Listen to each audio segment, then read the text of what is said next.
Hello, welcome to the Hawkeye Hotspot podcast here on hawkfanatic.com. Thursday, April the 27th, a little after 9 a.m. Central Time. Happy NFL Draft Day. I know Scott Docterman from The Athletic is celebrating the arrival, so his preview content for the NFL Draft stops.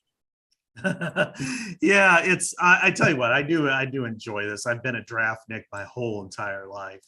I always reference that when I was in Indianola in the mid '80s, I went there briefly. My dad lived there. I lived there for 2 years, and that's when the draft used to be on Tuesday mornings at like 7 a.m. And I sat there and watched it, and I was late to school because I was like in sixth grade, and because I was watching it. And one other time, like my first like job in high school was like at Hardee's in Burlington, and that was when I moved to the weekend, and I was still like had to walk there like a mile and a half away, and and then leave the draft. So yeah, I've been a draftnik for a while, and it's been pretty intense, and it will be for the next couple of days for me as well, because I'm on draft duty, not Iowa draft duty, not Iowa State draft duty, but draft duty. So I got a lot to do tonight.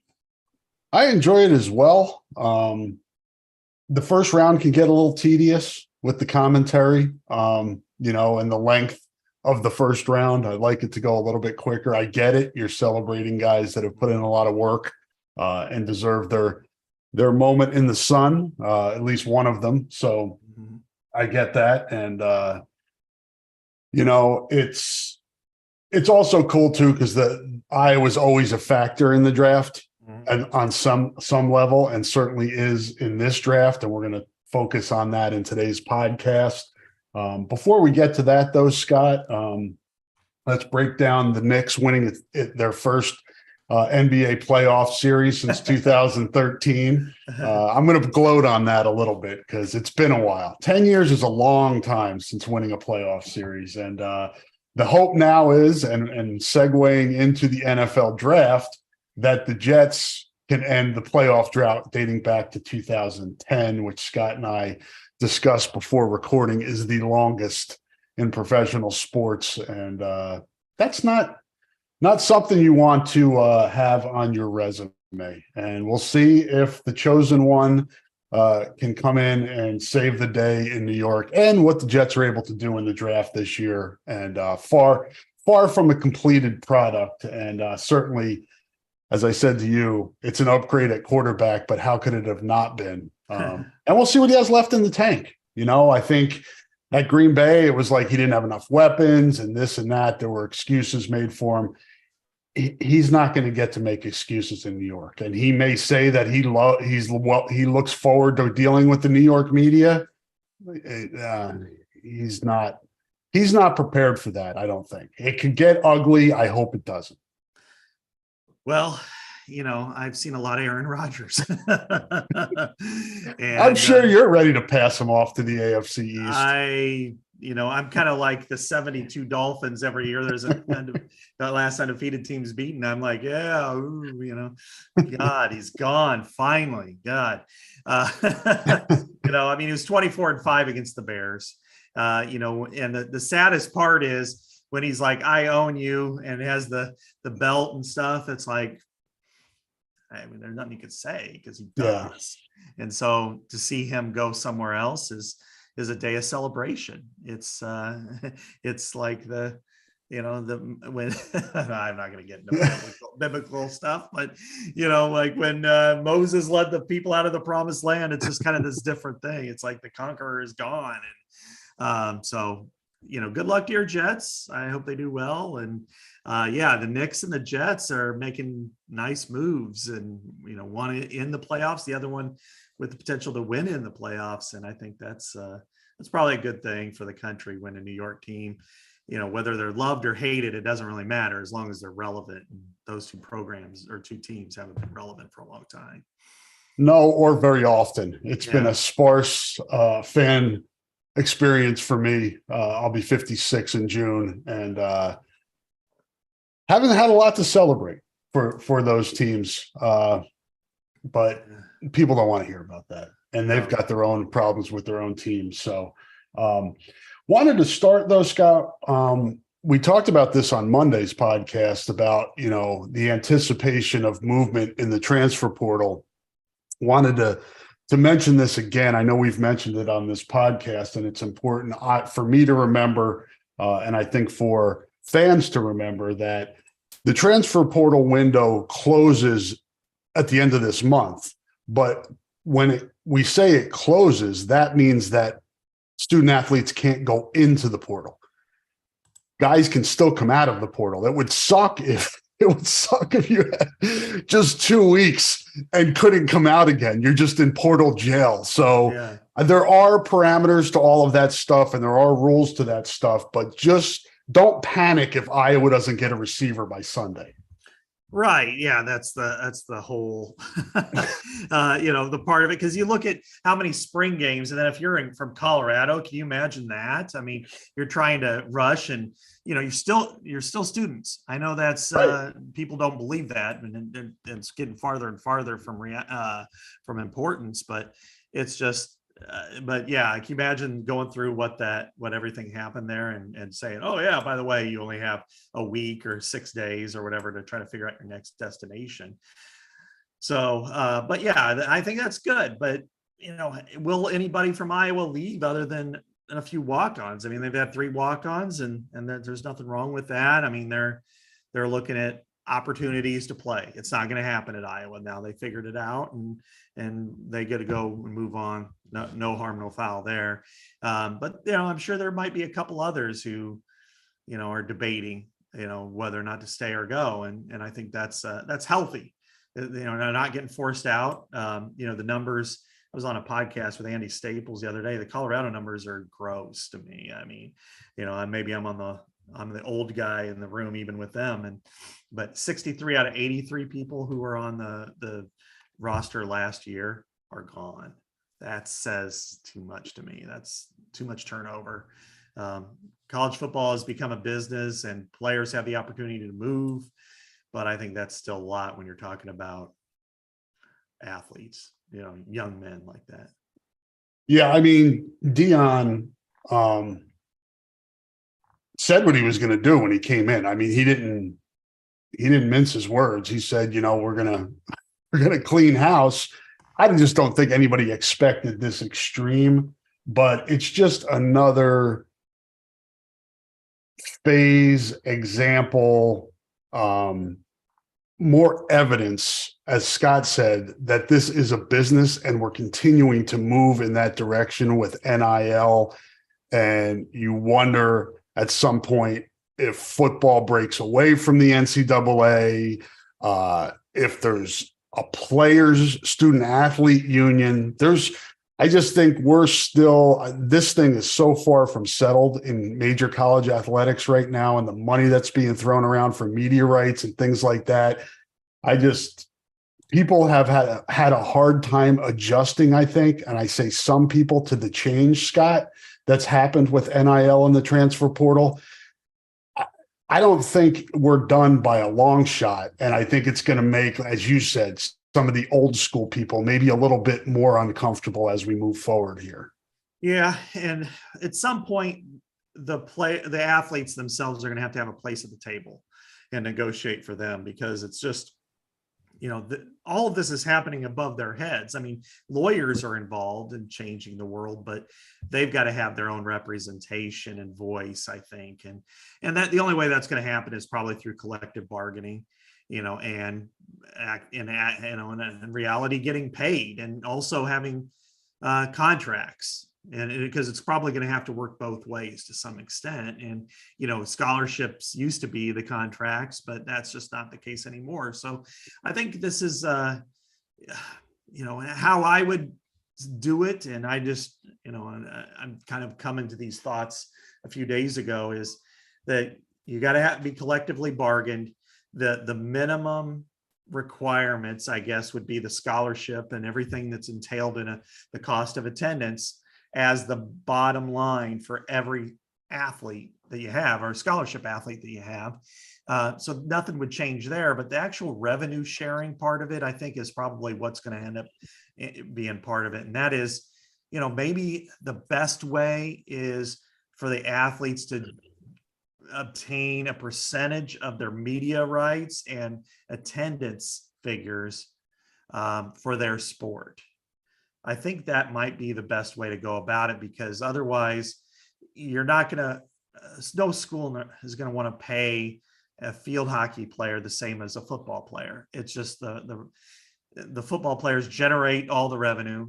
Men's basketball generates some of the revenue, but I think media rights are probably the way to go, and attendance. Now, some people may say, well, that's not fair. Well, that's the way you can do it, so it's somewhat equitable and not based on Title IX, because then you could say, well, Caitlin Clark's going to get a pretty nice payday, and then you have NIL too to supplement it or do more with it. So I think that's probably the best way to go. But anyway, I'm kind of with you on that. That I think you have to look at it from the professional model. Mm-hmm. I think you do, and that's kind of what you're talking about. The NIL schools, universities think that they can use the NIL as compensation and not have to share the media rights, the attendance, all those.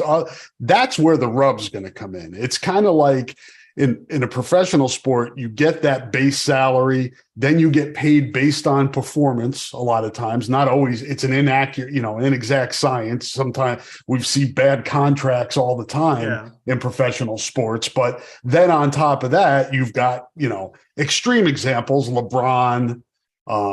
We talked about Aaron Rodgers, people that, are very visible in terms of endorsements. And you get that with Caitlin Clark, but should Caitlin Clark get a piece of, if Iowa women's basketball sells out the arena next year, should she get a piece of that? I think she's a pretty important part of it. Road games, she's bringing people in, TV viewers, she's bringing in. Should she get a piece of that as well? That's where I think eventually this is headed, and kind of what you're saying here. I just think the universities, the NCAA is going to have trouble in the courts continuing to hoard the income. You're right.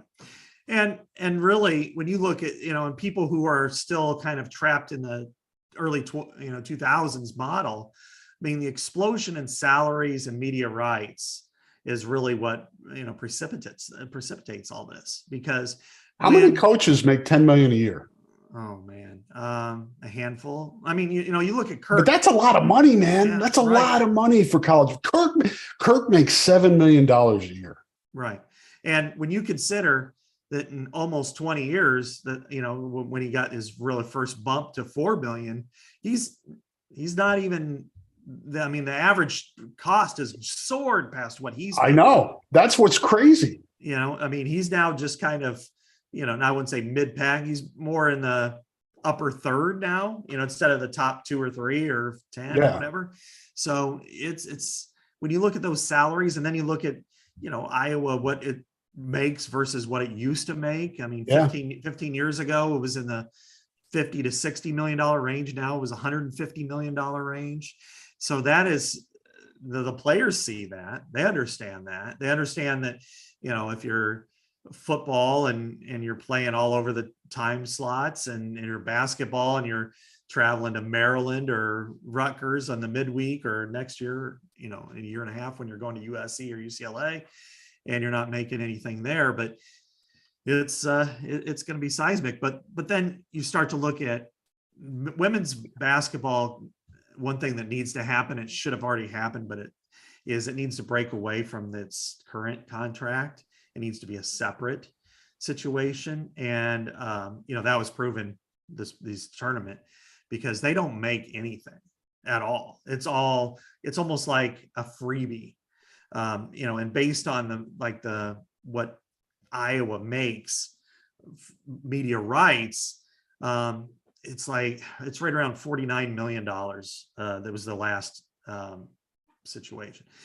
44 of it is football, and then another 5 is men's basketball, and then wrestling and women's basketball. And I think this is probably more radio than anything. $37,500. That's it. Everything else is football. So they just kind of get tied into the same contract as everybody else, but it's more of a quid quo pro than it is an actual payment. And I think what we saw with women's basketball this year is there is an audience for it on TV. There's an audience for it in person, and an attendance component, that it needs to have its own representation and financial element to it. Yeah, no question. It's a growing sport, and now's the time to take advantage of that monetarily. And to wrap up this conversation,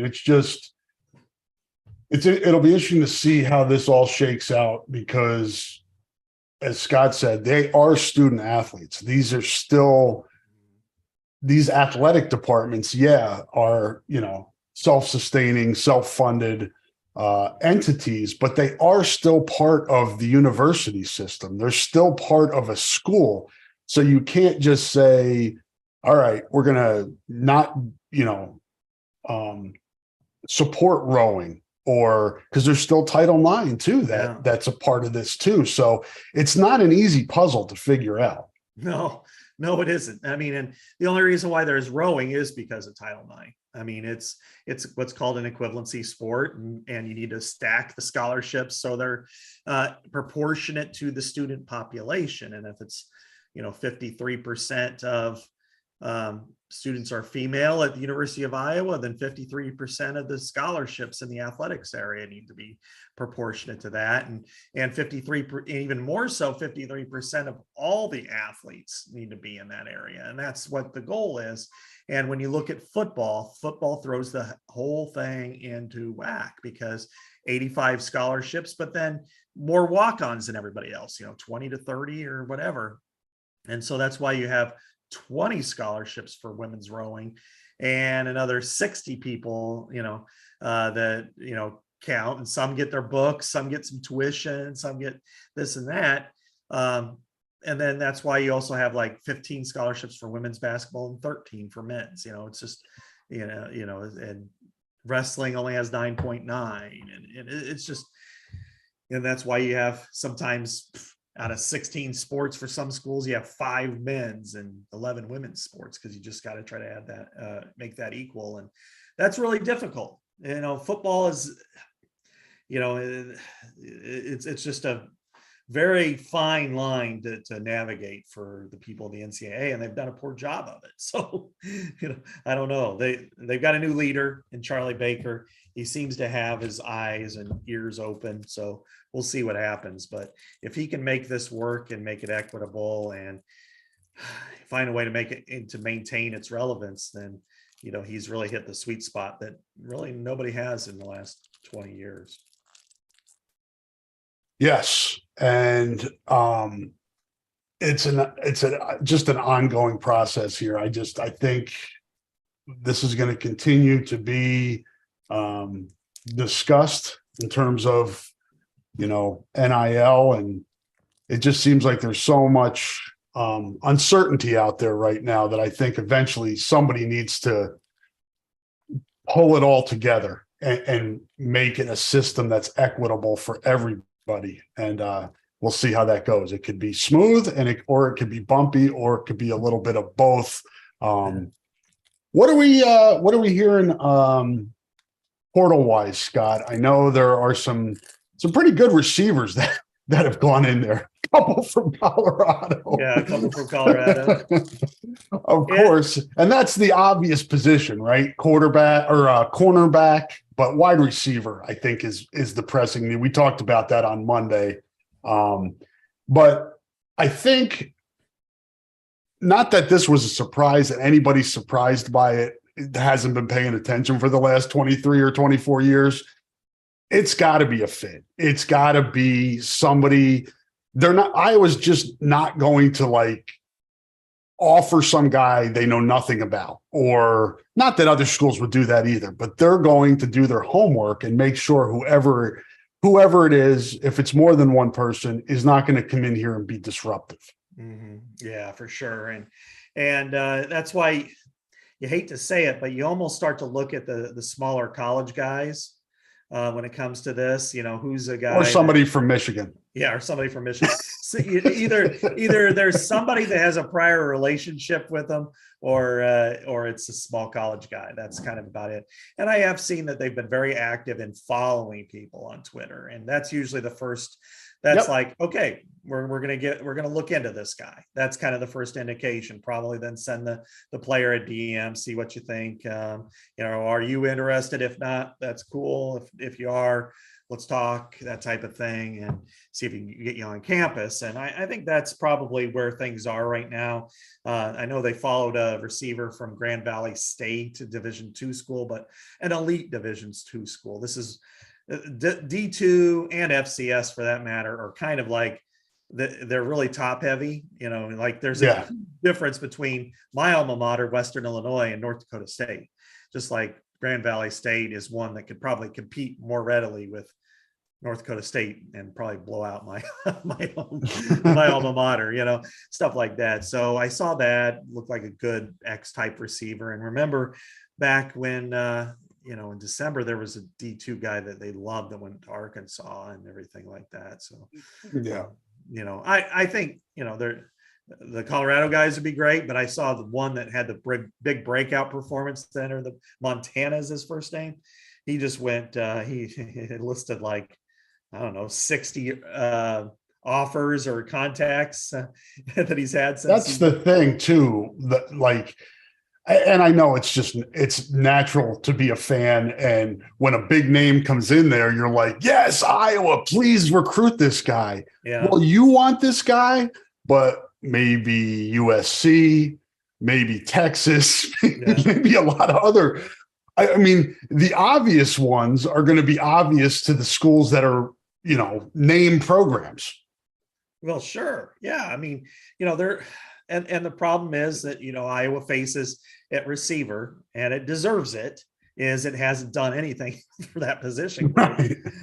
Since Hayden really was there. It's been very sporadic. I mean, people could talk about Marvin McNutt all you want, but, that's 11 years ago. And these players are between, if they're transfer portal guys, maybe they were 10, maybe when he did that. Do they remember that? That's half their lifetime ago. That's like us remembering our half of the lifetime ago.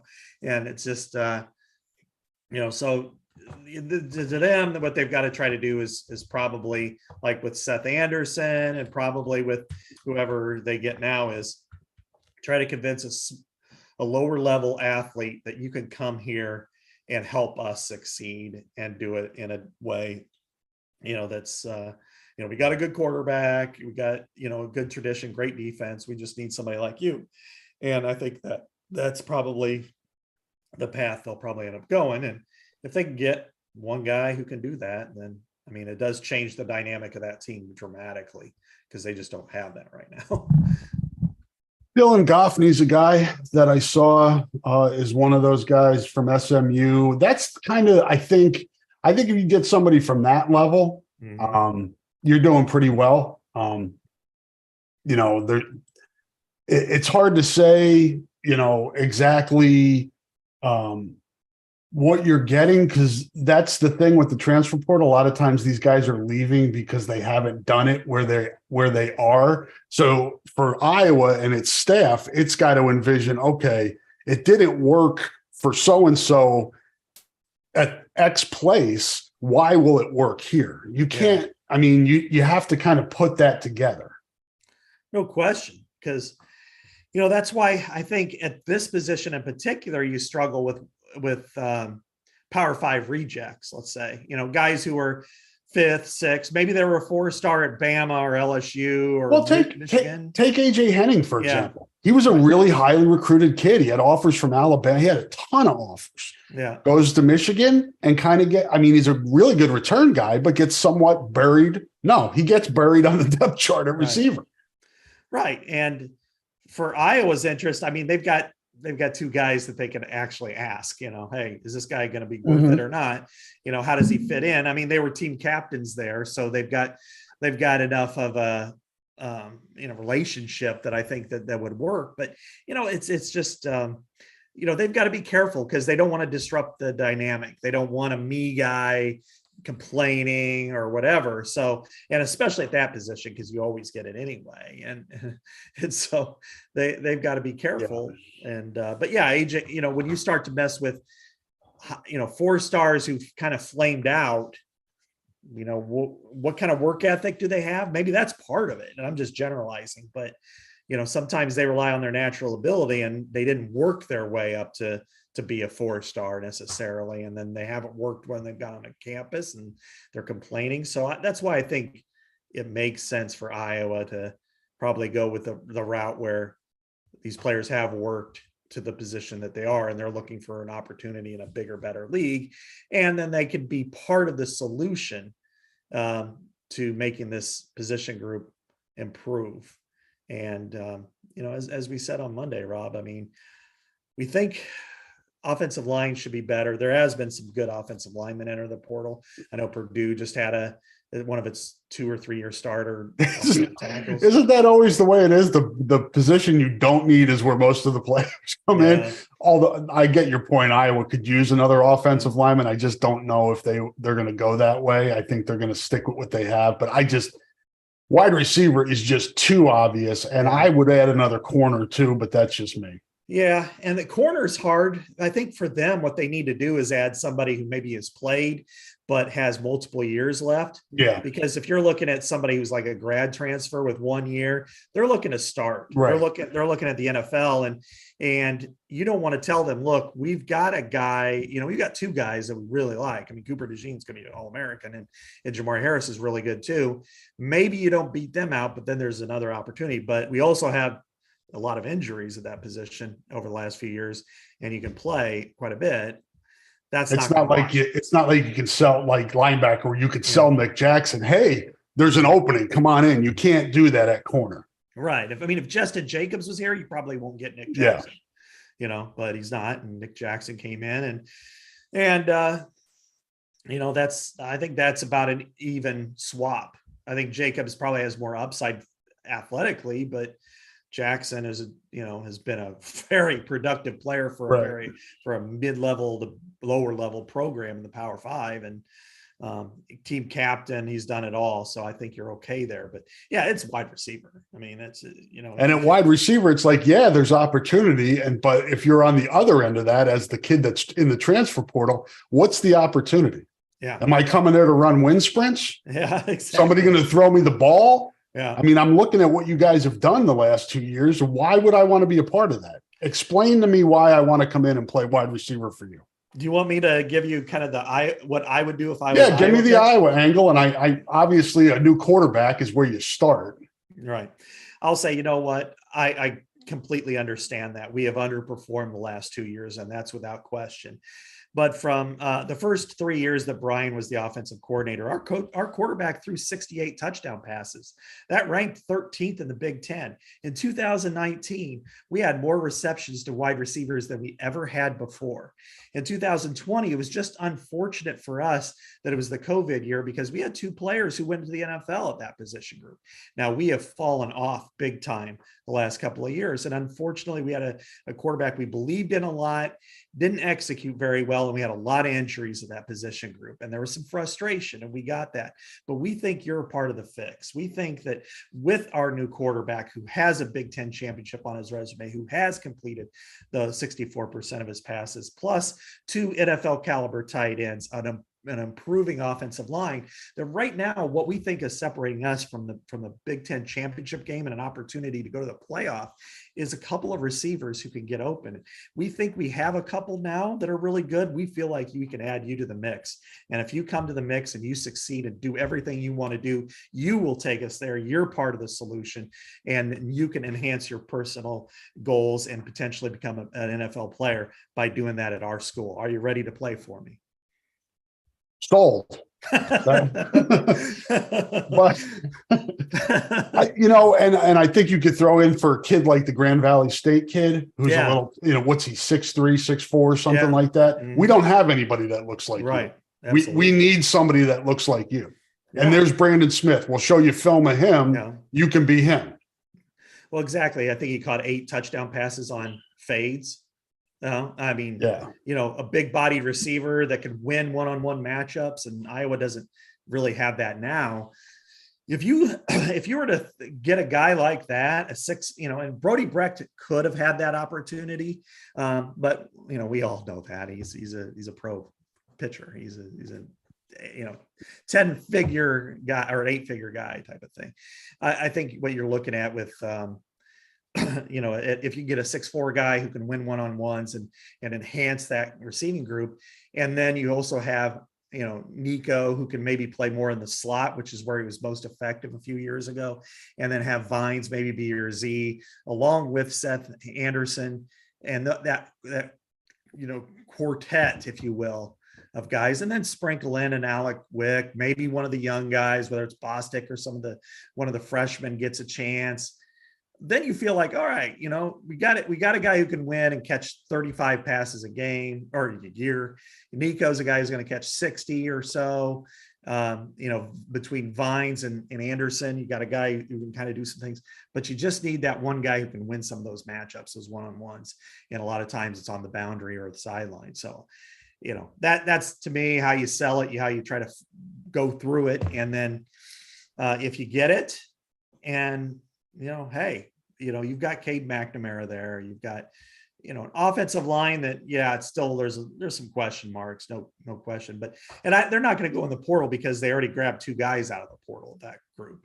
I mean, what do you say to, how Iowa is with development, and they believe in those players and they believe in their development. So there's no way they're going to go out and get somebody else, because you can look at the Purdue tackle and say, yeah, maybe he's a slight improvement, but is he better than Mason Richmond? Is he better than Nick DeYoung? Is he better than Jennings Dunker? Maybe not. So it makes more sense to stick with our guys. Is probably what they'll say. Yeah, and that's a good point. I think, Iowa's always going to be that developmental program where the portal is a supplement for maybe where guys don't develop, injuries, attrition. You fill needs. And I think everybody does that to a certain extent, but I think there are varying levels of how programs are going to rely on it. I just don't see it being the portal being a place where Iowa lives, so to speak. It's going to supplement. Needed a quarterback this year, saw an opportunity at tight end, needed some offensive linemen, needed receiver, added one, hopefully.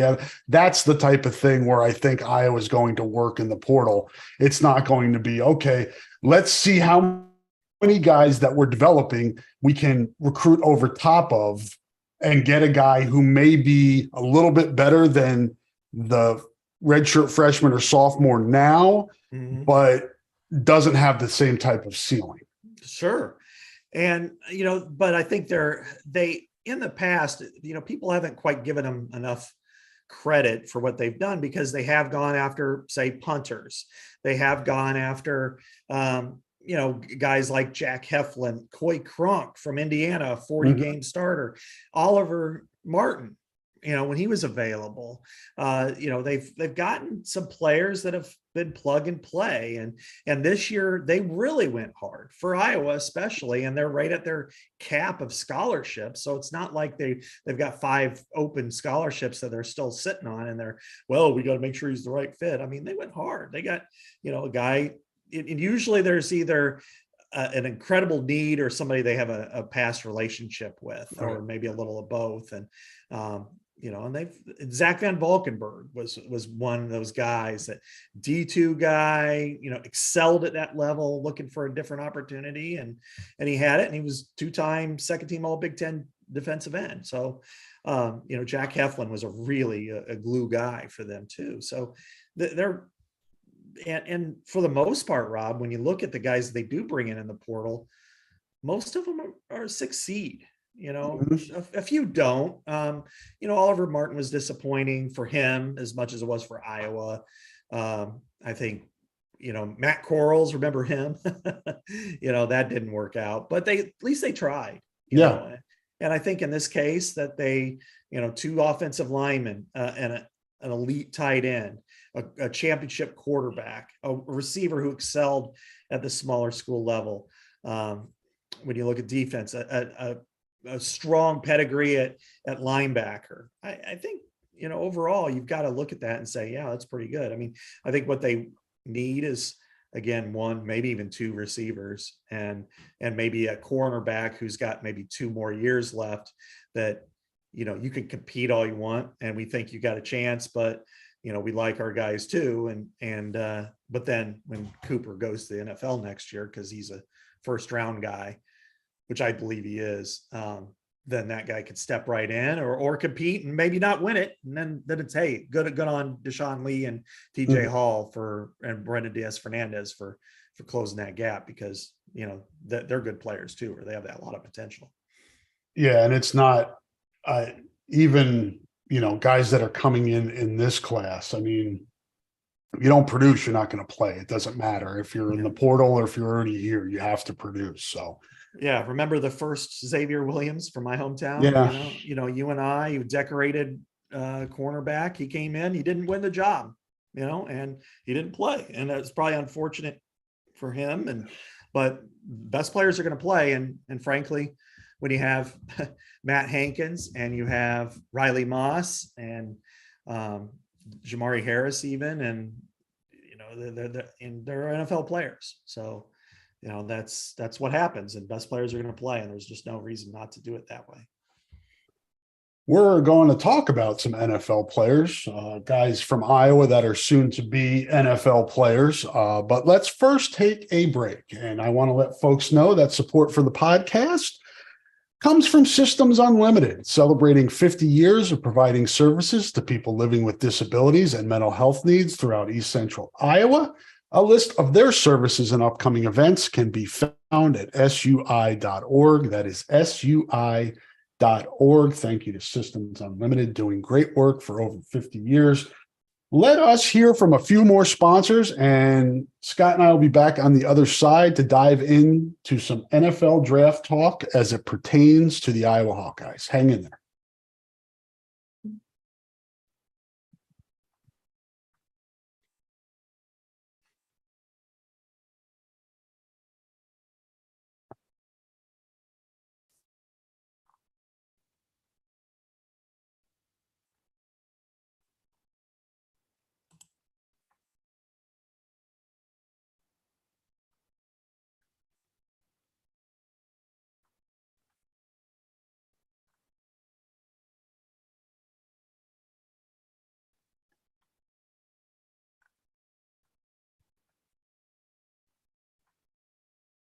And we are back. Thank you to our sponsors. We appreciate them one and all.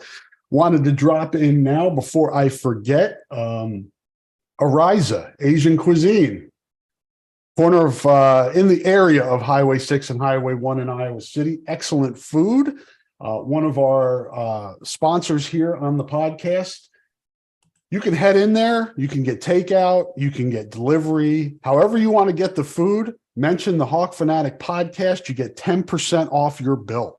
That's a great deal, and you'll thank us later for how good the food is. Ariza, Asian cuisine in Iowa City. Check them out. Mention Hawk Fanatic podcast, 10% off. Thank you to them and all of our sponsors.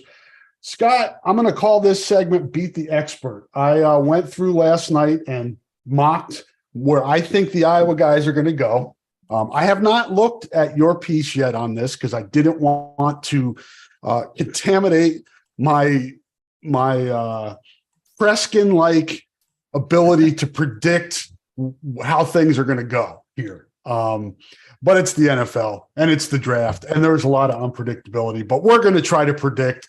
And that's kind of going to get us into our discussion here. We can go through each guy and just kind of say where we think he's going to go.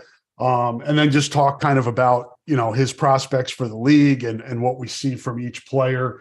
I think it's pretty obvious here that Lucas Van Ness is the number one guy in this class for Iowa. Will he be the best NFL player? Time will tell. He certainly has that starter kit. I'm going to bring up my notes from last night to find out where the heck I have him going, because I bounced around with some different. I'll pick this one and then I'll let you go. I have him going number 20 to Seattle. Okay. I don't think he gets through the 20, 21, 22 area. He could go before that, but I think that 20, 21, 22, those teams all could use him. Yeah, I could see that. One of the things I did earlier this week, I refreshed one of my projections place, and I went through and I listed all the mocks and the rankings of where all these guys have them, and I'll just kind of list some of these. Yeah, and please check out Scott's piece. It goes much more in depth than we're going to be able to do on this podcast. Go to The Athletic. Scott does a great job of rounding up where other people are predicting these guys to go, and just kind of an overview of what it looks like for the Iowa guys in the draft. Yeah. Dane Brugler, our expert, who is a savant. He knows more than I'll ever know, and I use him as a resource. He has him number 10 to Philadelphia. NFL Network's Chad Reuter, 17 to Pittsburgh. Our lads, 18 to Detroit. McShay and Kuiper in their 3-round draft, 19 to Tampa Bay. CBS, 12 to Arizona with a trade back. PFF, number 9 to Chicago. Matt Miller from ESPN, number 9 to Chicago. I have him number 9 to Chicago. And it's not a homer pick. It's not. And it's really based more on the Bears than it is on Lucas Van Ness. And what I look at him and how we've saw him, he, first of all, people are like, well, how the hell did he start at Iowa?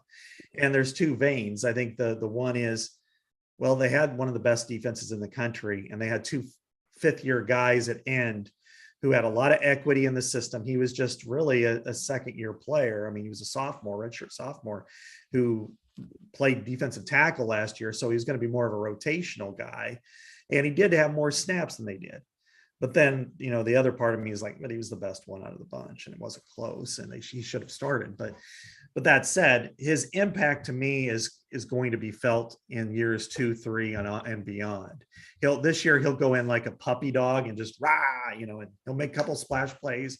He'll get blown up a few times, but I think in 3 to 4 years, there's the potential for people to go, why in the hell didn't he go like number 2 or 3 overall? Kind of like with JJ Watt when he went number 11 overall, I want to say, way back in the 2011 draft. And I look at the Chicago Bears, and this is why I have them there, is at number 9. Their defensive line was the worst it had ever been. It was not good. And I know a lot of people have Peter Skoronski there, who's also like Van Ness, a Chicagoland product. I know. Chicago could definitely take a hometown kid without much difficulty at all. Right.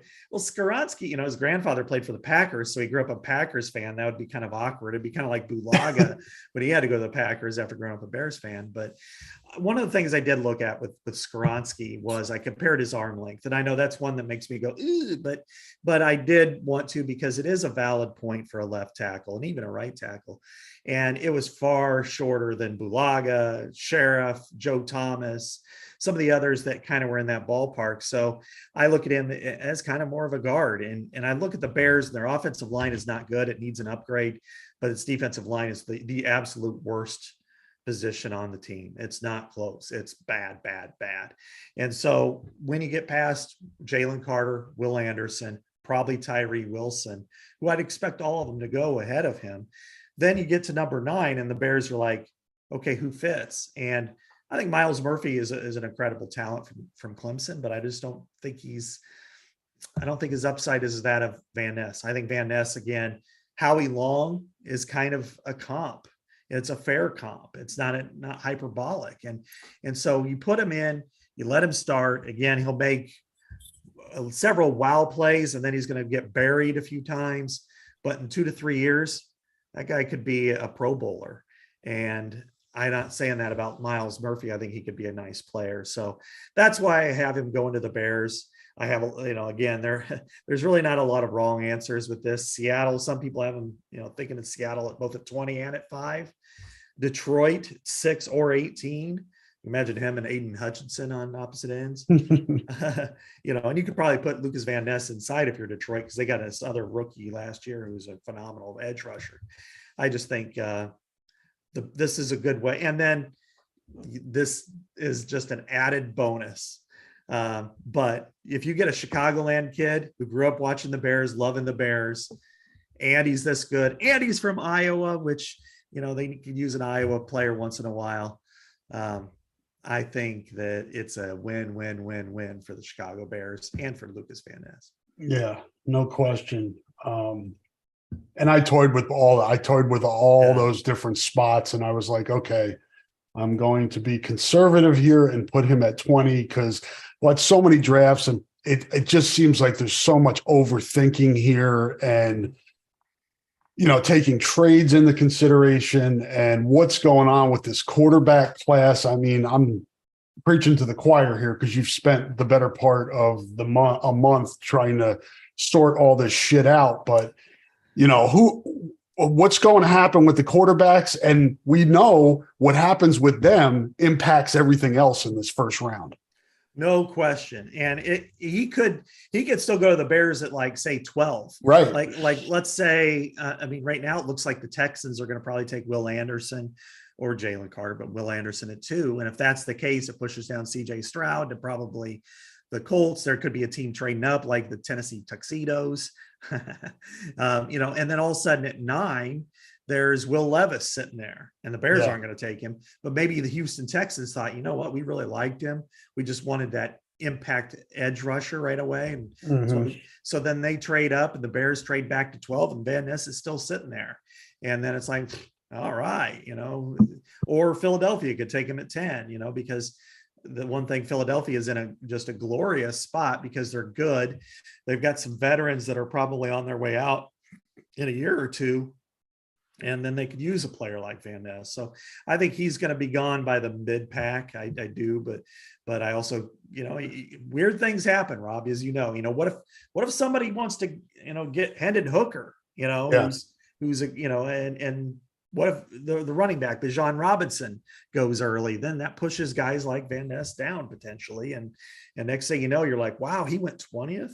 And then, which, but that's what reminded like Linderbaum last year. Right. And Baltimore's in that range too, that 20, 21, 22. I forget Seattle's at 20, but Baltimore's 21 or 22.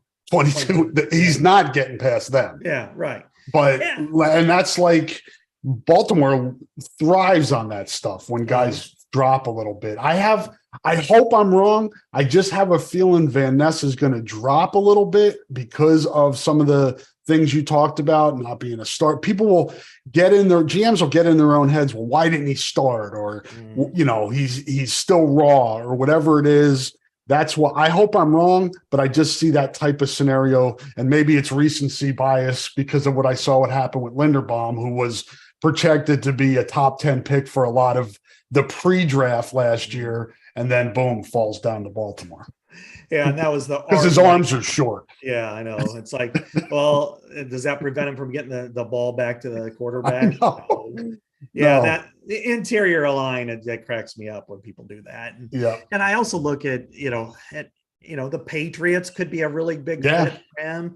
There's always of course, the Belichick Ferentz connection there, but also he fits kind of what they like to do with their ends, a Rob Ninkovich or, one of those types of players, so, maybe even Houston, if they decide, we're just going to anchor away at 2 and 12, get 2 edge guys who are going to be with us for a long, long time. So anything is possible here. I don't have a real strong conviction as to where he ends up, but I don't either. But I do think that he would be a great fit for a 4-3 defense like Chicago's that could really use a player like him and an edge rusher, and it's an added bonus with it. But I'll tell you one interesting anecdote with this, Rob, is that Iowa's only had 2 defensive linemen go in the first round ever. And Adrian Claiborne at 20 and Alex Karras in 1958, he went 10th overall. So if he goes 9 overall, that's the highest drafted defensive lineman in Iowa history as a redshirt sophomore. That's who never started. He never started a game. One guy, well, both guys, the other 2 were unanimous All-Americans, and Karras was second in the Heisman voting and out in the trophy winner. So says a lot, doesn't it? Let's go and move on to I could make a case for Laporta or Campbell being the next pick for Iowa. It's going to be, there's a lot of intrigue in this, isn't there, Scott? You've studied a lot more than I have, but just going through it bare bones last night, I'm just like, man, there's a lot of intrigue and interesting angles here. Because you know this, covering it so closely, you just need one team, you just need one GM, you just need one coach to say, hey, I want this guy here. Exactly. And that's that's what makes it so difficult. You could slot these players from 1 to 100 or 1 to 259, the last pick in the draft, and feel really good about how you grade it. But if somebody else sees it differently, then it just changes everything. And that's really what it is. It's humans grading humans. And, I guess you want to talk about Laporta. Like this morning, Peter Schrager from NFL Network had him in the first round to the Saints. And he's been saying for days that there is more talk about Laporta going higher than Darnell Washington, who's just an absolute freak when it comes to, his athletic ability and stuff. So, Laporta's thought very highly. He met with just about everybody at the combine, had some interesting conversations with some teams about, say, why'd you skip the Senior Bowl? And he had the right to, it's like, duh. He fought back for 6 weeks after surgery from his meniscus tear to go and play in a bowl game. He's just not going to ruin it for an all-star game. So that was something that he had had to talk about. He took a trip to Carolina, which drafts 39th in the second round. So there's a lot there. And then with Jack Campbell, there's also a hell of a lot of smoke with him in Buffalo. People have mocked him to Buffalo at the end of the first round. I don't like that.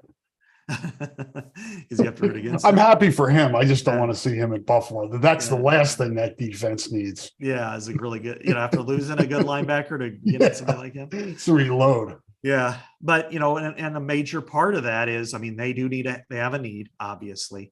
They also had Sean McDermott, their head coach, was at Carolina as the defensive coordinator. Who did he coach? Luke Kuechly, who worked with Jack Campbell this offseason. Campbell fits him to a T. No nonsense. No, he's not going to talk. He's just going to go out and do his job and be tough as hell and do it. So I think that's a factor. Pittsburgh is really high on him, had dinner with him. Detroit is really high on him. The Jets like him, Washington. So there is a lot there. I think can you imagine that 3 Iowans in the first round? That could happen. Chances are not, but still, I've seen him 27 to the Bills and now 29 for Laporta to the Saints. And I actually have Campbell to the Bills. I just think that there's a lot there. And the thing with the Bills in the first round? In the first round. Okay. Yeah. What is that? 27? 27. Okay. And going through the mocks here, Brugler had him 55 to Detroit. Reuter had him a little lower in the early third round at 73 to Houston. Our lads 38 to Vegas.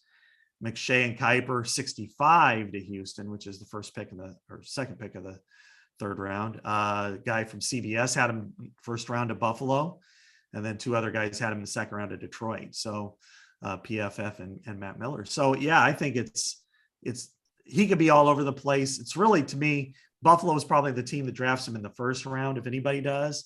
But that's also if maybe Buffalo decides I want to go up and get Bijan Robinson if he's fallen, and because they could use a running back too.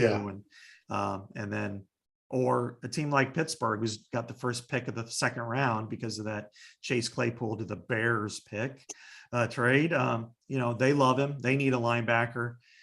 They could move up for him, or Detroit can move down from 18 if they get him at 25. If something like maybe the Cowboys want Bijan Robinson and decide, all right, we'll go to 26 and then we'll just take our guy. Because Campbell, to me, I don't know what you think, safe. Hey, unless he gets hurt, he's going to be here 10, 12 years. Everybody's going to love him. He's going to be the John Wayne and cleats for the defense. And there's no need to bet on any kind of upside, because what you see is what you get, and what you get is pretty damn good. Yeah. And I think people are underestimating his athleticism, even with what he did at the combine. I think people still have this, like, he's too big to be this. And I think people are going to make a mistake. That's why, Scott, I have him going number 43 in the second round to the Jets. Okay. Not exactly a need. Yeah. A little bit of homerism here, a little bit, I hope so, a little bit of keeping him away from Buffalo.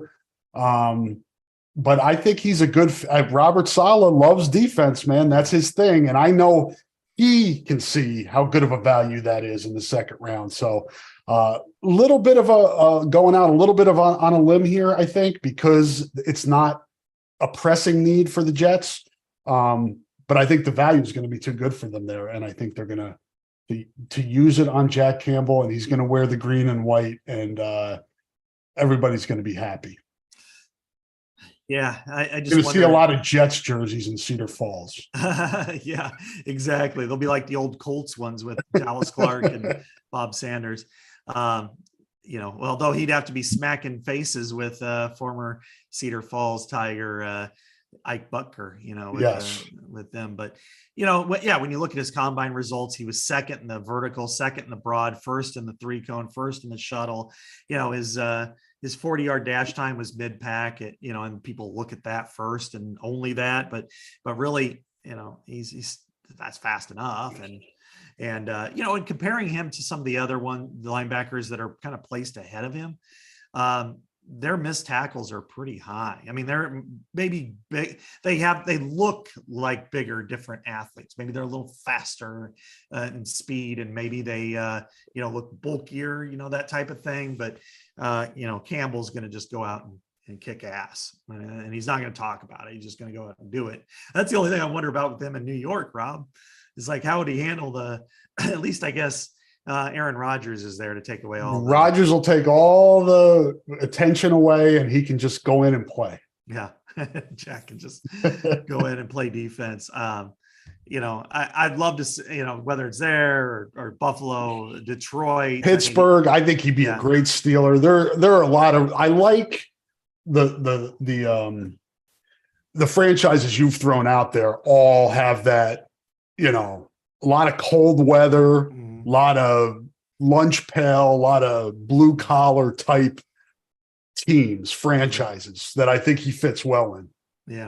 But I could also see him kicking ass in San Francisco or anywhere else. I mean, their defense was the toughest in the NFL last year. So, I mean, I think just about every team would love to have a Jack Campbell. I mean, when you start involving the coaches in the decision, Campbell's the guy. Yeah. It's the GMs who start to overthink it. Yeah, because those guys outthink it. And I think you could speak to this, Scott. A lot of times I think that guy's a good player. I think he's athletic enough, but he's not that, he doesn't have that hype. He's not that, sick kind of athlete that's just, and then a lot of times they stake their reputation on the upside. Mm-hmm. Well, here's a good example. My team, I guess. I was kind of embedded with George Kittle during the draft, both the Friday night and then the Saturday. And we were watching the second round, and he said he kind of grew up a Bears fan, but by then he'd been kind of divorced of all of his emotions because he just knew his next team was his next team. And the Bears picked a second tight end in the second round, a guy named Adam Shaheen, who was 6'7", looked like a Gronkowski, but he was from a Division II school, Ashland. And there was a kind of a collective WTF in the room, but it was also like, Ryan Pace, what are you thinking? You have nothing here. You have no sure thing, and he flamed out, just like Pace did. But, and I think that's the thing, that they look for this upside. They look for the what's going to jump off the page at them. And coaches want players. They want players who can play. And, you want there are the splash guys who maybe underperformed in college or weren't used correctly. And all of a sudden, voila, and you get that speed and that angles. But then there are the safe picks. And And when you're getting Jack Campbell, you're getting more than just a player. You're getting a culture.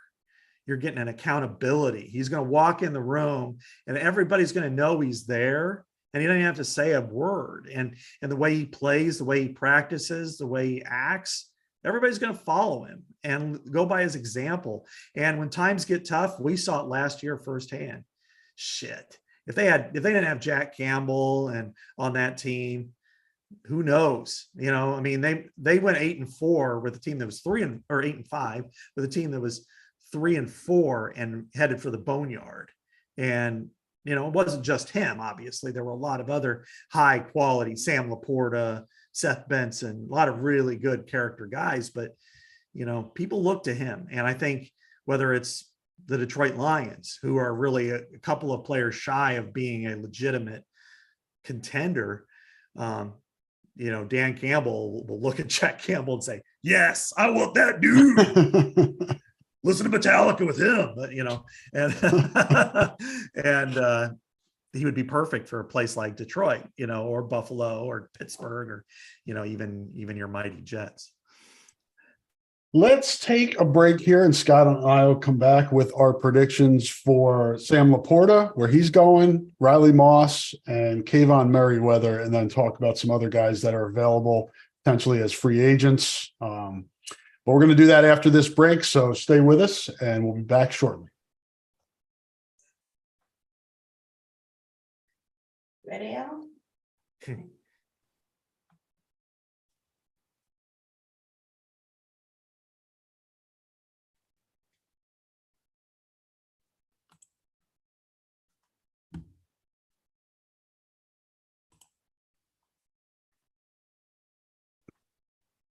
And we are back. Thank you to our sponsors. Thank you, folks, for hanging in there.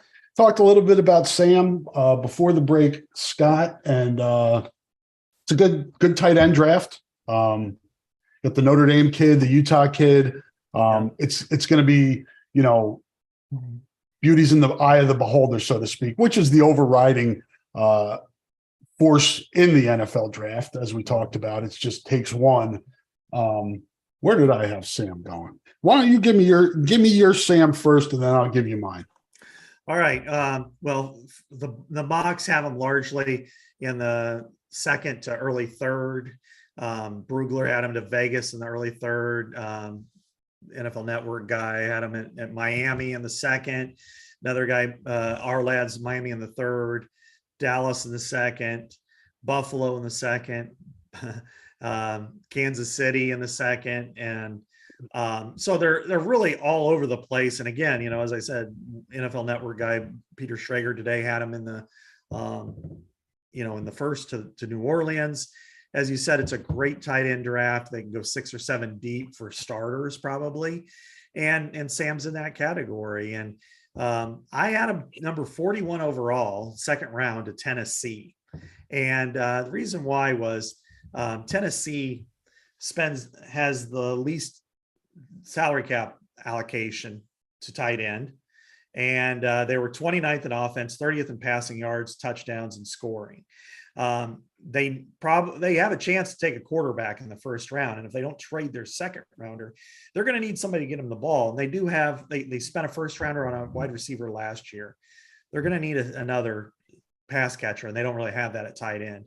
And with Mike Vrabel being kind of a tough guy, a former player, really good player, I think he's in that ballpark, because Sam's kind of, you've seen like those, what are they called, Venn diagrams or whatever, where you have like 3 circles and then in the middle, and you have kind of like Fant, Hawkinson, and Kittle. He's kind of in the middle of all of them.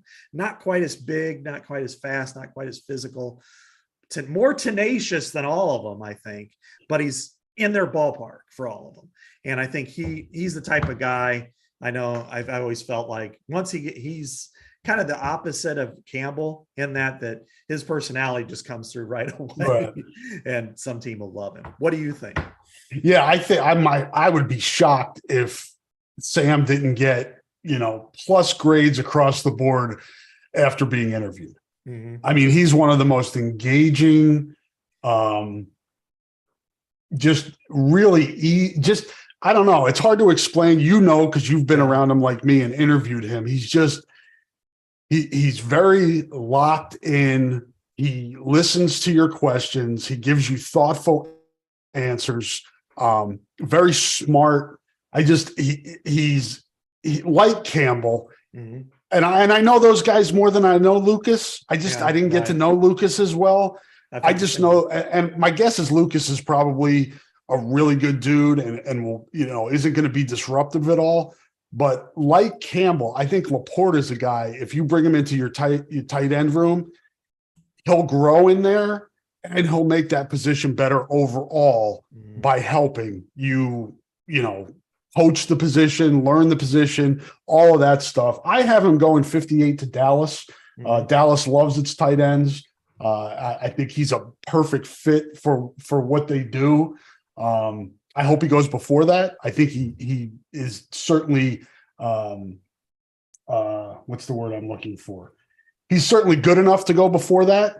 But I just kind of landed there going through that second round. I think he's a second round pick. If he falls to the third round, I think he's a steal for somebody. Absolutely, no question. Yeah, I did see one mock that had him to Dallas in the first, and the thing is, when you get to that point in the first where it's 26, 29, something like that, and maybe the guy that you really wanted is gone. Maybe that, oh man, that really killer. Then you start going to your list and you look for, and this is what is really the blessing of Iowa players for the most part, and also a little bit of a curse, is you look at, okay, who's that safe guy that's gonna make our team better? Sam Laporta. Plug and play. He's going to start from day one. He's going to do all the things we ask him to do. Is he going to be a Pro Bowler? I don't know. Maybe, maybe not. That doesn't matter. But, that's why a team like Dallas early or New Orleans early, or he could be Scott Chandler productive. Yeah, right. Scott Chandler was a really good NFL player. Brandon Myers was a good NFL player. Right. I mean, he's, Brandon Myers had like 199 catches in the NFL. Fedorowicz would have, if he didn't have concussions, would have been maybe still playing. Maybe he would have been just wrapping up his career, but, a 10-year guy. I think he's a 10-year guy. I think he's probably got more potential than even those guys. But yeah, I look at him as comparable to Hawkinson, maybe not quite as athletic, but he was faster. Faster than TJ, and he's a better blocker because TJ was a better blocker in college, but has decided not to in the NFL apparently. And he likes to party. I see from some of the he saw him at the hockey game and he had 2 bears. Right. He had a beer in each hand. I'm like, TJ's loving life. Yeah. he that's why he didn't want to leave Iowa City. He was getting all that, but now he's getting it free at the Wild game. But I saw it too. But, the one difference is that, their personalities as I do too. I mean, TJ, is a little bit more, flamboyant. That's not the right word, but, a little bit more, shows a little more personality now since he left Iowa. But Sam's TJ was pretty guarded here. Yeah. I thought interview wise, and there's nothing wrong with that. I don't trust us either. Yeah.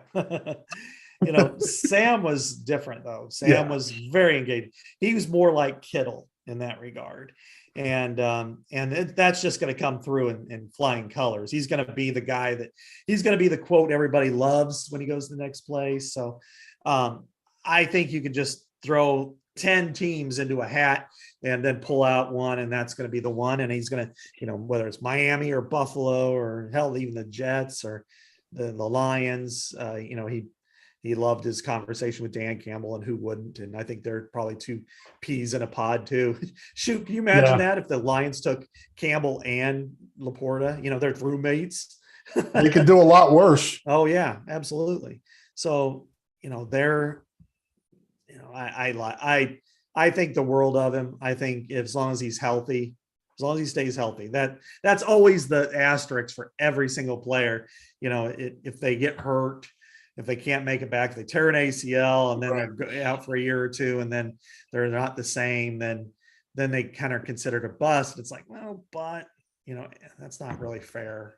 But still, there's context and nuance to all of this stuff that gets by a lot of folks. Right. Exactly. And then Iowa could have a 4th guy on that 3rd night too.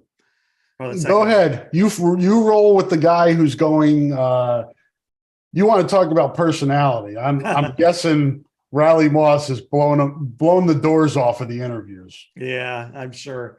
Character with a capital C. Like, And he talks loud, very loud. Yeah, it's like the wolf said, just because you are a character doesn't mean you have character.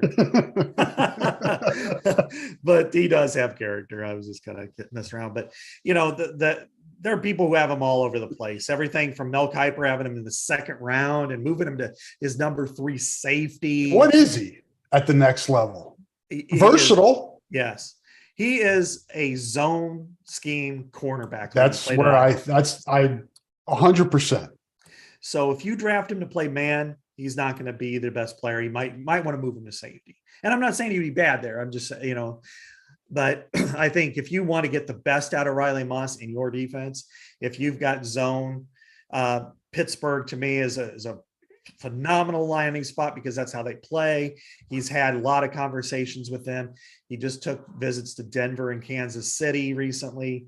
Again, there are people who have him in the second round. There are people who have him in the 5th.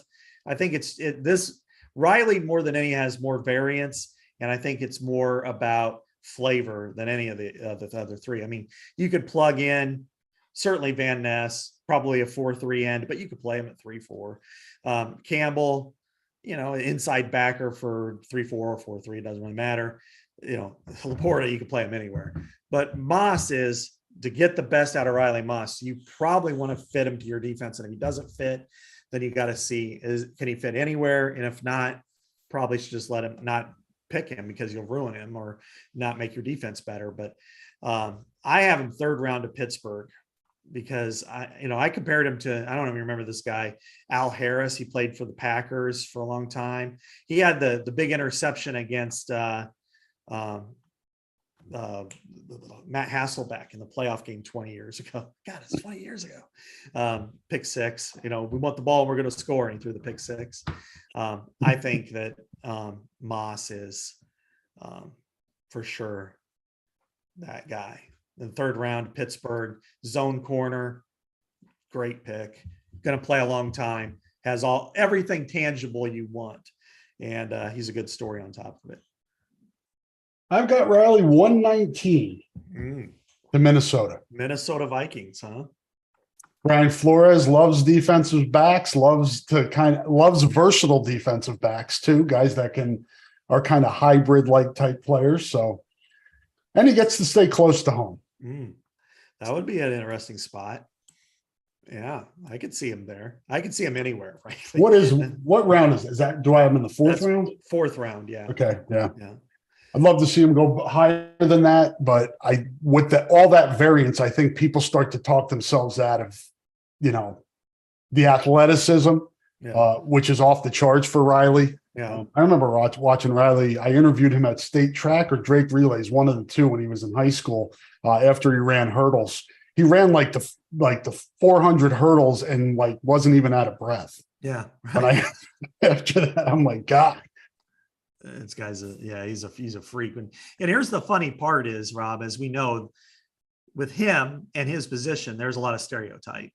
There is, and it's and so I think it's interesting looking at and reading the scouting reports on he and Julius Brents. Mm-hmm. Yeah. Oh yeah, for sure. Because Julius is probably a 2nd round pick, 3rd round pick, probably in that same area. Yeah, a little bit higher than Moss, but yeah, 2nd rounder. And watching them compete at Iowa, I thought both were completely different players in their athletic ability, but I think their ability to play the position was pretty comparable, meaning that you could feel good if they're both out there starting. Right. I thought Moss was a little bit safer at that point. I thought Brent's had a few, he got dominated by David Bell that one game. And he's got a lot of company in that. Yeah. A lot of silver or a lot of black and gold on that problem. But I think, with Moss, if people try to use any of those stereotype phrases to cover him up, well, his hips are this. No, his hips are great because he's a hurdler. He's awesome. He has no problem with his hips. They're as good as anybody's. Well, his speed, no, he ran a 4.45. That was 12th at the combine. That's faster than, just about any other player there. His explosiveness. Now he had a 39-inch vertical. That's pretty damn good, So overall, checks all the boxes. But I think his best football is when he has eyes on the quarterback as a zone corner. And if he can play that way and be coached pretty hard, but play that way, I think he could be an elite guy. In fact, it's funny you bring up 119 in Minnesota, because I brought him back up. I had him the 4th round, 120 to Pittsburgh. And then I brought him to the 3rd round to Pittsburgh because I knew that Tomlin really liked him as far as it sounds. So, but those are fun. This is all fun just to think about. You watch these guys, a lot of times I get to know them in recruiting and then watch them grow here. And it's just, it's corny a little bit, but I get a little emotional on draft night when I see these guys go, because I've watched the whole, I've watched the development, gotten to know them, and it's fun. Yeah, for sure. And I'm right there with you with Van Ness, that we just didn't get to know him. He was a redshirt sophomore. He had, we didn't have him we didn't have exposure to him a lot for interviews. Tuesdays he was in class. So I think it was really what the Tuesday before the Black Friday game was really the only time we talked to him during the season, other than after games. And that was at a podium, and that's hard to get to know players too. I did a podcast with him when he was in high school. Okay. Before he got here, and got to know him a little bit then, and really solid guy. We talked a lot about hockey. I'm sure that'll be brought up a lot during the draft, and they'll have the video of him playing hockey. But really good athlete. And, but not getting a chance to know him, you almost feel like it's a missed opportunity. But still easy to feel good for a guy like that, and what he was able to do, and develop himself along with the Iowa staff into a 1st-round draft pick. It's a great story. It's a phenomenal story. And, you look at like Kelvin and what he's been able to do with that defensive line. And, when you look at this Iowa defense and how it's progressed in the last 5 years, especially, you've got to give massive props to Kelvin, and you got to give massive props to Phil. They've changed it. I mean, it used to be 4-3. They weren't going to deviate for anything. And that was maybe the right call in the early 2000s, but it's changed. And they are much better now with a cash than they were as a straight 4-3. And their defensive line, now granted, they've got unreal depth right now, but they've been able to churn this through, and they've been able to both build and then maintain. And it's Kelvin, to his credit, he might have coached the highest ranked or highest drafted defensive lineman in Iowa history. And that says a lot, because Rob, I remember this, and I'll give you credit for it. I thought Lucas Van Ness was just a guy, a name. That's it, on a piece of paper, until the spring practice, not, 2 years ago, like in 2021. And you tweeted out, wow, Lucas Van Ness is really playing well. And I kind of saw that, but I'm like, okay, I got to watch this guy more. And then I watched your video, and I'm like, damn, you got to play this guy. He's too good. And here he is. And, but, at the combine, I asked a question or two. He recognized me and everything, but it was just kind of, But like when I saw, Moss and Campbell and Laporta and Merriweather, they were, oh, hey, how's it going? Fist bump and hug afterwards. And after they got off the podium, hey, how you doing? What have you been up to? All that stuff.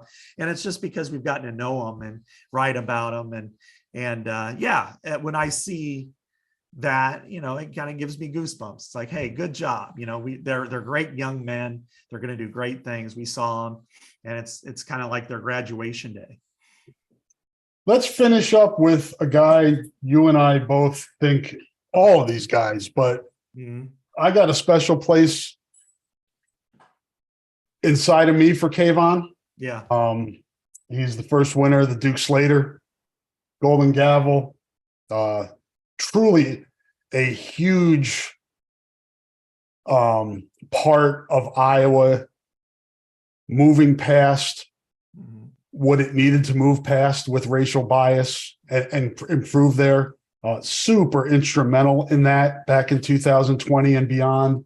I'm not rooting for him more than anybody else, but I'm rooting for him equally as hard as everybody else here because, again, a guy who was, I mean, raw is probably an understatement with him coming out of high school. He was a basketball player, not much experience football wise, was going to start, gets hurt, gets beat out by Jack Kerner, doesn't put his head down, fights back, wins a starting job, develops, gets better as he's been here.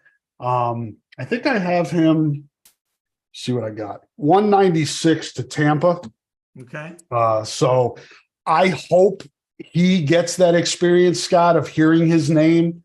I think he could be a free agent. He could, but I think he's done enough during this process. You know this better than me more from not as an in-depth view of it, but it seems like, at least what I've read, the feedback about him is good enough for him to be drafted. And I hope he gets the opportunity and his family gets the opportunity to hear his name called. I do too. You know, I always root for these players to get drafted rather than go the free agent route. And in his case, you know, it wouldn't surprise me if, hey, he's in the 4th round, and it wouldn't surprise me if it's like after the draft, he's getting 10 teams beating down his door to try to sign him. And really the, you know, I won't read through all the mocks, but there's a lot that there are 4 prominent ones that have him kind of in that 5th, 6th, 7th round range. And then there are others that have him undrafted. And I have him, and I probably mock these guys too high. I have him in the 5th round, 158 to Minnesota. And the reason why I plugged him there is Minnesota was 31st in pass defense and total defense, 30th in scoring defense. They're also 30th in salary cap availability with a minus number and have only 5 draft picks. So it needs to maximize the selections on ready-made players who can play right away and then take risks on boom or bust guys. And that's kind of where teams are in rounds 5 through 7 sit, which is they could take that, let's say Jordan Bernstein, incredible athlete, not real accomplished at Iowa, but let's take a chance on a guy who was a high 4-star, who had a lot of talent. And if it doesn't work, it doesn't work. We'll move on. Sometimes teams with like 10 draft picks are that way. You know, let's just see what we got, you know, whether it's character, injury, whatever, lower level. But with Kayvon, and he built himself into this, and so did Phil Parker in trusting him. Fought through a lot of adversity, showed a ton of character, as you said, to go from being a basketball guy to playing as a true freshman on special teams, to starting his first game, to spraining his foot in the practice before his second game, losing his position. Then came everything with George Floyd and the racial bias situation. He could have transferred at that point, and nobody would have thought anything differently. You know, hey, I got beat out. I didn't think it was fair, and all this situation here, I'm out of here. No, he doubled down, fought. And even in this first game, Julius Brent started and he didn't. And yet he came back, started, rotated a lot with Dane Belton, still, and then this year, team captain, you know, second team All-American by some outlets. I think if you're the Vikings and you're in about the 5th round range, it's like, you need a guy you can plug in and play. Maybe he's not even a starter, or maybe he's just a guy for you, but you need a plug and play guy and play on special teams, high character. You know, I think the world of him. And I compared him to Deshaun Goldson, who was a really good player for the 49ers, similar build, similar draft status, went in and played right away. And Kayvon could probably do the same thing. I mean, you know, athletic wise, there are others who even in that territory who are beyond him. Heck, I could say his replacement is beyond him as an athlete in Iowa, but I think he's again, tough-minded, high character, good athlete, plug and play, going to make your team better. you want that guy on your team. And if you draft him at a level like that, he'll do whatever it takes to win and succeed for you. And I think that's really important for the Vikings, and then of course for Kayvon. Yeah, just a high level guy with a lot of intangibles that will make a franchise better. Scott, let's wrap up with some other guys that are trying to get their foot in the door, get into the NFL, get into a camp. We got Monty Pottebaum, John Wagner, Seth Benson. Who's the offensive tackle? Jack Plum. Is he attempting? He was there at Pro Day. Okay. Why don't you give us a rundown on these guys and kind of what you see for them? Yeah, I mean, they're all going to be free agents. I'd be really surprised if any of them gets drafted. Maybe Pottebaum gets drafted, but I kind of doubt it. Benson to me is I also have him as a Minnesota free agent. And a lot of that is also that Minnesota and Iowa have always had a good relationship. It's the same scenario with Kayvon in that there's their salary cap strapped. They need players. They need guys who and Seth, as we saw here at Iowa, he was a 2-star guy. He was a fallback guy. They signed him. They flipped him from South Dakota State, and then he became a 3-year starter and a second-team All Big Ten guy. And I'm not suggesting he's going to go and start, but I think that he's the type of guy that you can step in and you're not going to feel really bad about him playing there. Maybe he's a special teams, maybe he's a practice team guy, but I think he's got an opportunity to make a team or at least make a practice team. Pottebaum, it's one of the tough parts about being a fullback is that, not everybody employs him. And I think in some case he's, he showed good enough quickness and toughness, and he's got really rare power. Like his 34-pound hang clean is the best for any Iowa skill position player. So I think, the fact that he's started for 3 years at fullback at Iowa, he's got good skills and quickness that he's played the position that a team like, I think I had him like Chicago or Las Vegas, I guess it was, team with a fullback. Mm-hmm. Josh McDaniels has a Belichick connection, which we all know has a Ferentz connection. That's hey, he's going to come in and make your team tougher. Maybe he's a special teamer and plays 8 snaps a game at fullback, but he's a guy, and you'll get him for a free agent. Wagner, I think any team could take John Wagner. He did lose weight. He was 259 at Pro Day, so he slimmed down. He worked out with Chuck Smith, a former Falcons defensive end. I think he could bulk up. I always thought about him as kind of like with Matt Nelson. If he went the other way and he was like 300 pounds, could he make the flip over to the other side? Matt Kroll did, Brian Madison did. I kind of equate him comparably with Brian Madison in a lot of areas. Could he do that? I don't know. But at least at this point, he's a defensive end. And I think it's hard to say. He can go anywhere. It's just kind of opportunity knocks, Yeah, hopefully these, that's one thing that is pretty consistent. If you're coming out of Iowa, you're probably going to get a camp invite and get a look at the very least. Yeah. And then, you got to have a little luck and show what you got. Mm-hmm. No, exactly. And, this is a program, as we know, that develops guys and turns them into NFL players. And it's kind of what you see is what you get. And again, that can be a blessing for Iowa because there's really no mystery when you get guys. There's been a few. I think Van Ness might be in the rare territory because he's got a lot of upside that we haven't seen yet, because he's still young. Whereas everybody else, you kind of have a guess as to how George Kittle was another one that, he was really upside heavy, but most of them are what you see is what you get. But when you look at kind of the history of them and the fact that I think they have 28 3-stars currently on NFL rosters, and that number is going to grow significantly, both through the draft and free agency. I mean, they do a good job of that. So right now it's it'll be fascinating to see. I charted like who has Iowa has 24 current first round draft picks in its history. and Detroit and Green Bay are tied with 4 apiece. So, it's possible that maybe one breaks the tie this year.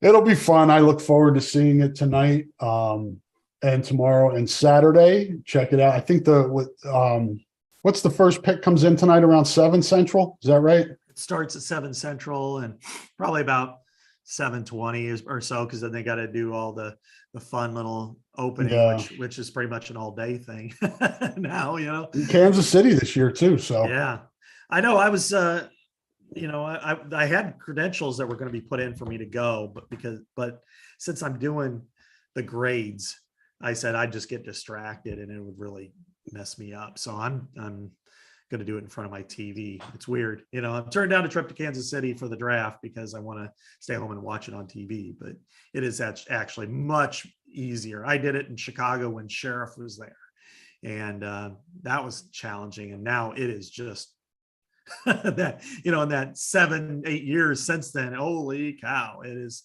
massive. And in Kansas City, the Super Bowl champion of all places, bid for it and got it. It'll be just unreal. Probably 600,000 people or something like that down by the Liberty Memorial and Union Station. It's just crazy. Well, if you're going, enjoy it. If you're watching on TV, do the same. We will do the same. And Scott and I will be back next week, hopefully on Thursday, regular time. And we'll talk about what happened in the draft. We'll talk about transfer portal movement, if there is any. We'll see. And all that good stuff. We'll see if there's any basketball, baseball news, big series coming up this weekend after sweeping Nebraska last weekend. So a lot to look forward to in Hawkeye land, even though it's a supposed slower time of year. There really aren't any slower time of year anymore. So we'll keep rolling with the Hawkeye Hotspot. We hope you roll with us. Until then, be well, and we will talk to you soon. Say goodbye, Scott.